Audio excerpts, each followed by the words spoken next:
In this second video concerning the case that Mous created for the iPad Air, I wanted to go over a few other things that people had concerns about, like the standing angles that this folio has and the magnetic flap that closes the case. And also I wanted to go over some of the flexibility of the case itself and the weight it has compared to a more simplistic folio type. So as you can see, their case actually has the magnetic flap going from front to back. This allows for the 4 different standing angles that they boast. So once you fold this over to the back, you will be able to pull down on this back piece on the case and set it into the notches to create the angles that you want. So you can see it does allow for a lot of flexibility. One thing that I noticed when I used this was the pressure that you can actually put on before it slips.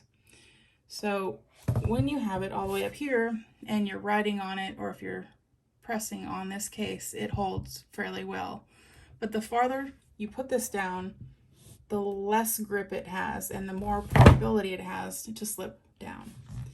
So once you decide to use this at the very last notch, you do have to remember to flip this last flap over to connect the pieces to make that stability a lot better.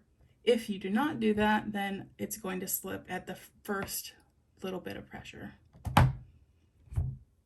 If you're used to the more simplistic folio designs out there, this one will take a little bit to get used to, having that magnetic enclosure go from the front to the back. The more simplistic design had the magnetic enclosure coming to the front. So you would open the folio, and if you wanted to hold in hand, you would flip this over and the magnetic piece would go and hold to the back. This Mous case is different since it does go the opposite direction. You would have to fold this over, and instead of the normal habit of having the flap go from front to back, you would have to actually fold this over and have the piece magnetically closed like that. The benefit to this design is that the camera is available when you have this in hand. The back piece of this case, when folded over, is secure. Like I said previously, you would fold this over and the folio actually connects magnetically to the back.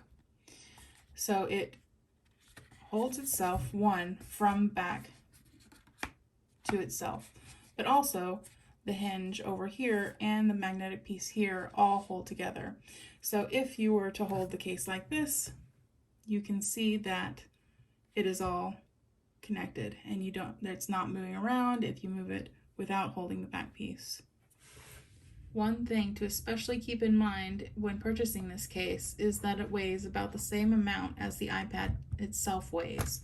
So it will be double the weight if you decide to use this case. They each come in around 460 grams, about 16.2 ounces. This is the case without the iPad in it. I was going to show some of the flexibility of it.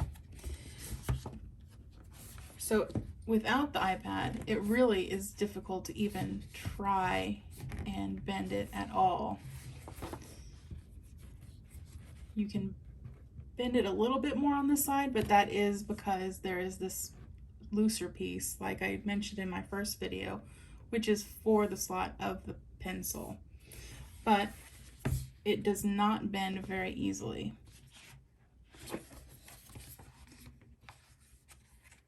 And here are a few more angles just to give you a view of what the cutouts look like. And the buttons, if you can see those.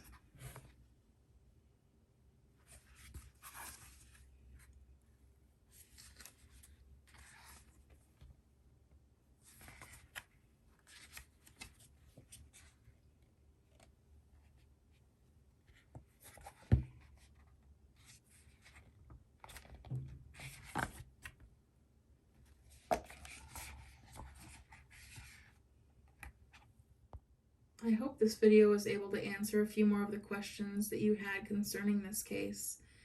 If there's something more or something I didn't do that you'd like to see, just leave a comment and let me know, and I will do my best to show you more.